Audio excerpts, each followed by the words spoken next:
Lesson third हमारा है अ fathers letter, एक पिता का पत्र। सबसे पहले हम फर्स्ट क्वेश्चन देखेंगे। Why does the author choose this occasion to advise his son. Why does, क्यों, दी ऑथर, ऑथर मीन्स होता है लेखक, चूज मीन्स होता है चुनना, दिस अकेजन यह अवसर, अकेजन मीन्स होता है अवसर, आप डिफिकल्ट मीनिंग नोट करते जाए। टू एडवाइज, एडवाइज का मतलब होता है सलाह देना, हिज सन अपने पुत्र को, लेखक ने अपने पुत्र को सलाह देने का यह अवसर क्यों चुना था।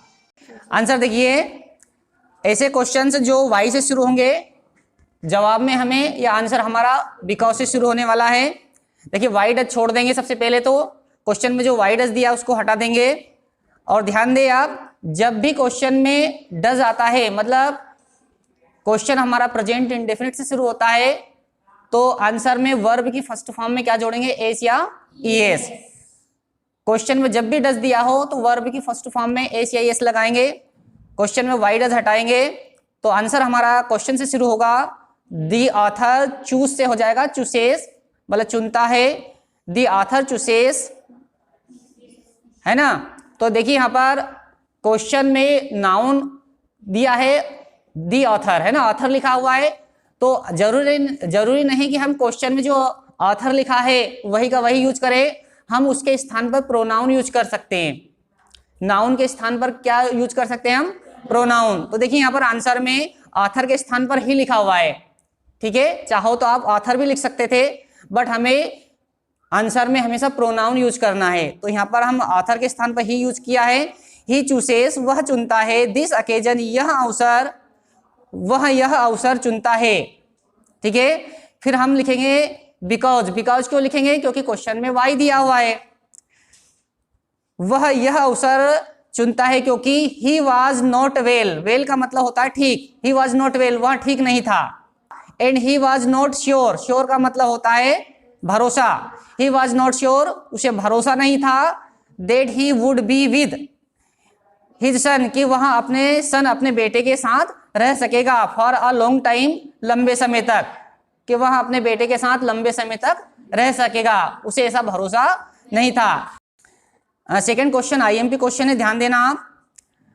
व्हाट हैपन्स, हैपन का मतलब होता है होना, व्हाट हैपन्स क्या होता है, इफ वी यदि हम, प्रेजज, प्रेजज यानी होता है धारणा बनाना, प्रेजज मीन्स क्या होता है, धारणा बनाना या पूर्व निर्णय करना या पहले से ही निर्णय ले लेना। प्रेजज का मतलब होता है पहले से ही निर्णय ले लेना या धारणा बना लेना। व्हाट हैपन्स क्या होता है, इफ वी प्रेजज यदि हम धारणा बना ले, पीपल मतलब लोगों के प्रति, एंड फ्यूचर इवेंट्स का मतलब होता है भविष्य की घटनाओं के प्रति।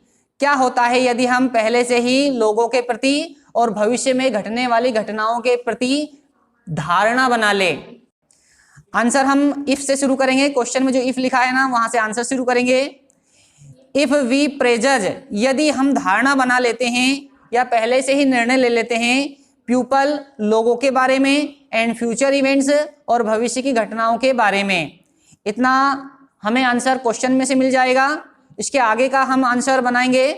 वी क्रिएट, क्रिएट का मतलब होता है बनाना या निर्माण करना, हम बना लेते हैं अनवांटेड एनिमीज, अनवांटेड एनिमीज का मतलब होता है अनचाहे, एनिमीज यानी होता है शत्रु, हम अनचाहे शत्रु, एंड हार्डशिप्स, हार्डशिप्स का मतलब होता है कठिनाइयां, तो हम अनचाहे शत्रु और कठिनाइयां बना लेंगे।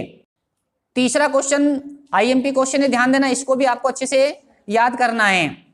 What is the best way, best way का मतलब होता है सबसे अच्छा तरीका। व्हाट इज द बेस्ट वे, सबसे अच्छा तरीका। टू डिजार्म, डिजार्म का मतलब होता है खत्म करना या समाप्त करना। हॉस्टिलिटी का मतलब होता है शत्रुता, शत्रुता खत्म करने का सबसे अच्छा तरीका क्या है, ठीक है, शत्रुता खत्म करने का सबसे अच्छा तरीका क्या है। अगर मान लो हमारी किसी से दुश्मनी हो जाती है, हम किसी के शत्रु बन जाते हैं, और अगर मान लो हमें सामने वाले से दोस्ती करना है ना, तो फिर कौन सा तरीका अपनाएंगे, तो इसमें वो तरीका पूछा है, ठीक है। अगर मान लो हमें हमारी किसी से दुश्मनी हो गई है, किसी से झगड़ा हो गया है और हमें उससे वापस दोस्ती करनी है, तो इसके लिए हमें क्या करना पड़ेगा, ध्यान देना, आपके लिए, आपके लाइक क्वेश्चन है ये, ठीक है। आंसर हमारा द बेस्ट वे से शुरू होने वाला है, ठीक है।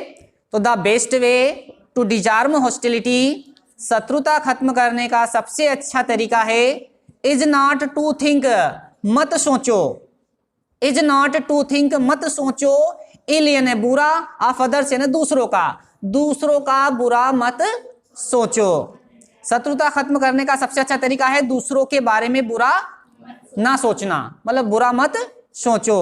अंटिल, अंटिल का मतलब होता है जब तक नहीं, ध्यान देना, ये कंजक्शन है अंटिल, एक होता टिल और दूसरा होता अंटिल। टिल मतलब होता जब तक और अंटिल मतलब होता जब तक नहीं, मतलब अंटिल में नोट छुपा हुआ है, ध्यान देना, अंटिल का मतलब होता जब तक नहीं। तो अंटिल अगर मान लो सेंटेंस में लगता है तो वह सेंटेंस नेगेटिव बनता है, उसमें नॉट लगाने की जरूरत नहीं होती है। अंटिल जब तक, दे ट्राई, वे कोशिश ना करें, कैसा बन रहा अर्थ, वे कोशिश ना करें। टू हार्म यानी होता हानि पहुंचाना, जब तक वे हानि पहुंचाने का प्रयत्न ना करे या कोशिश ना करे। यू मतलब तुम्हें, जब तक वो तुम्हें हानि पहुंचाने का प्रयत्न ना करे। And even then try to overlook, overlook का मतलब होता है अनदेखा करना। देयर फॉल्ट्स, फॉल्ट्स यानी होती है गलतियां। एज फार एज पॉसिबल, जहां तक संभव हो सके, और उनकी जो गलतियां हैं उनकी गलतियों को अनदेखा करने की कोशिश करें जहां तक संभव हो सके। नेक्स्ट क्वेश्चन है, what should we never despise, despise का मतलब होता है तिरस्कार करना, तो नेवर का मतलब होता है कभी नहीं। What should we never despise anyone for, हमें किस बात के लिए किसी का भी तिरस्कार नहीं करना चाहिए। तो आंसर देखिए, जिस टेंस में क्वेश्चन होगा उसी टेंस में हमें आंसर देना है, इस बात का आप ध्यान रखें। इस क्वेश्चन में मॉडल वर्ब शुड आ रही है, शुड का मतलब चाहिए होता है, क्वेश्चन की भाषा में ही हमें आंसर लिखना है। व्हाट को हटाएंगे, सब्जेक्ट के पहले जो मॉडल वर्ब शुड लिखी है उसको उठा के सब्जेक्ट के बाद रखेंगे, तो हमारा आंसर तैयार होगा, वी शुड नेवर डिस्पाइज, हमें तिरस्कार नहीं करना चाहिए। एनीवन फॉर, किसी का भी, हिज पुअर्टी, उसकी गरीबी के लिए, तो इसमें केवल दो वर्ड आपको याद करना है, हिज पुअर्टी, हमें किसी का भी उसकी गरीबी के लिए तिरस्कार नहीं करना चाहिए। What is the difference between playmates and schoolmates, what is the difference, difference का मतलब होता है अंतर या फर्क।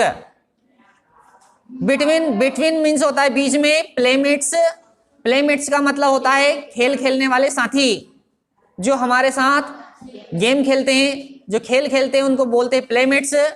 एंड स्कूलमेट्स उनको बोलते हैं जो हमारे साथ स्कूल में पढ़ते हैं। तो दोनों के बीच में अंतर पूछा है कि व्हाट इज द डिफरेंस, क्या फर्क है between playmates and schoolmates, playmates और स्कूलमेट्स के बीच में क्या फर्क है, ठीक है। तो आंसर होगा विद प्लेमेट्स, प्लेमेट्स के साथ। देखिए हम प्लेमेट्स को प्लेमेट्स ही बोलेंगे इंग्लिश में, और स्कूलमेट्स को स्कूलमेट्स ही बोलेंगे, क्योंकि इनका हिंदी और ज्यादा डिफिकल्ट है बोलने में, इसलिए हम इंग्लिश में ही इनको बोलेंगे, ठीक है। तो हमारा आंसर शुरू होगा विद प्लेमेट्स, जो प्लेमेट्स होते हैं, you can have your own way, तुम उनके साथ अपनी मनमानी कर सकते हो। ध्यान दीजिए, विद प्लेमेट्स, प्लेमेट्स के साथ you can have your own way, own way का मतलब होता है अपनी मनमानी करना, प्लेमेट्स के साथ तुम अपनी मनमानी कर सकते हो, ठीक है। आगे कह रहा है बिकॉज, क्योंकि, दे नो, वे जानते हैं, दे नो वे जानते हैं, यू मतलब तुम्हें, क्वाइट वेल, क्वाइट वेल का मतलब होता है भली प्रकार से, क्योंकि वे तुम्हें भली प्रकार से जानते हैं। बट किंतु, द स्कूलमेट्स, जो स्कूलमेट्स हैं, you can not do this, schoolmates के साथ तुम ऐसा नहीं कर सकते हो, जो स्कूलमेट्स होते हैं उनके साथ तुम ऐसा नहीं कर सकते हो। You will have to consider their own needs, तुम्हें उनकी आवश्यकताओं का ध्यान रखना होगा। You will have to consider their own needs, own needs यानी होती है आवश्यकता है, तुम्हें उनकी आवश्यकताओं को ध्यान में रखना होगा। And will have to adjust with them, और उनसे तालमेल करना होगा। एडजस्ट का मतलब होता है तालमेल करना, और तुम्हें उनके साथ तालमेल करना होगा। नेक्स्ट क्वेश्चन है, how does a school life prepare a child to face the outside world. Question पे ध्यान दीजिए आप। How does school life, school का जीवन कैसे, प्रेपर मीन्स तैयार करता है, अ चाइल्ड एक बच्चे को, टू फेस यानी सामना करने के लिए, द आउटसाइड वर्ल्ड यानी होता बाहरी दुनिया। जो स्कूल होती है वो बच्चे को कैसे तैयार करती है, बाहरी दुनिया का सामना करने के लिए। इन द आउटसाइड वर्ल्ड, बाहरी दुनिया में, यू आर तुम होते हो, एट बेस्ट सबसे ज्यादा, वन एमोंगस्ट अपने बराबरी वालों के बीच में, ठीक है। And so will have to face, इसलिए तुम्हारा सामना होता है, लोट्स ऑफ प्रॉब्लम्स ढेर सारी समस्याओं से, एंड डिफिकल्टीज और कठिनाइयों से, एंड हैव टू एडजस्ट और उसी के अनुसार एडजस्ट करना पड़ता है, यूर सेल्फ अपने आप को, अकॉर्डिंगली तदनुसार।